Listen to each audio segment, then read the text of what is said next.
Yeah, when painting, it's a really great time to ramble on about anything and everything. It does not have to be a life lesson. It can be about that one time that you embarrassed yourself in front of a cute boy and kind of completely destroyed his art project because, yeah, that happens. Um, so, surprise, when I was a kid, a lot of the students in my school wanted me to do their art projects for them, and I was often suckered into doing them. Mostly because I just wanted them to be friends with me, not really because I wanted to do their project.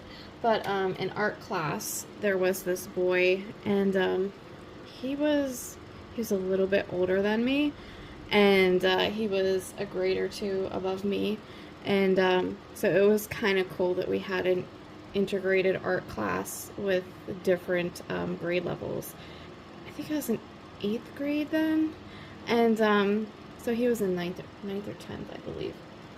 Anywho, um, I often helped him with his art project.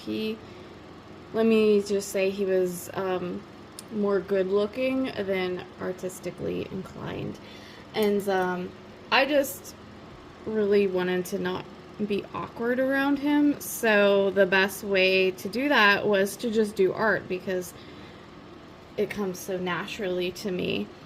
And so it was like, okay, let's do maybe less talking and more drawing because I sat right beside him. So often, few words, a little bit of interaction here and there, but just mostly trying to avoid saying something stupid.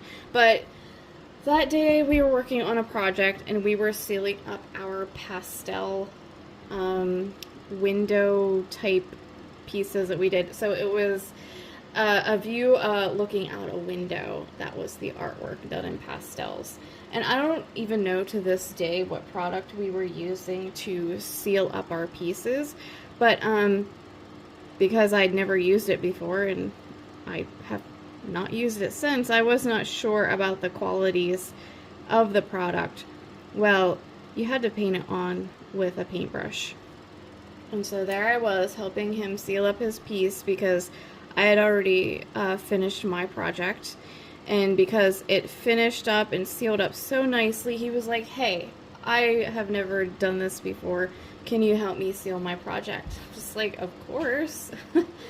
And I did, and I start like brushing this sealant on.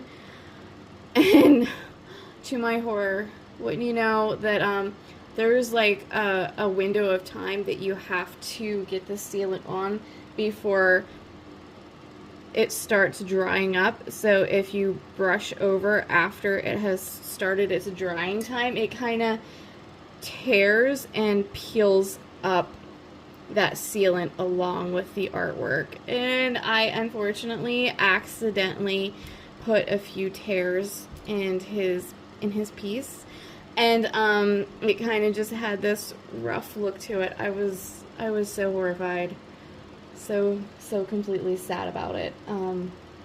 He wasn't upset. Thankfully, he was not upset. He was a little bummed, but it was kind of like he was the cool kid. He's like, yeah, well, whatever, I'm still cool. So, and even after that, he was still not shy about me helping him with his artwork. Like, he would still ask me. So it did not do any damage to our kind of somewhat limited friendship.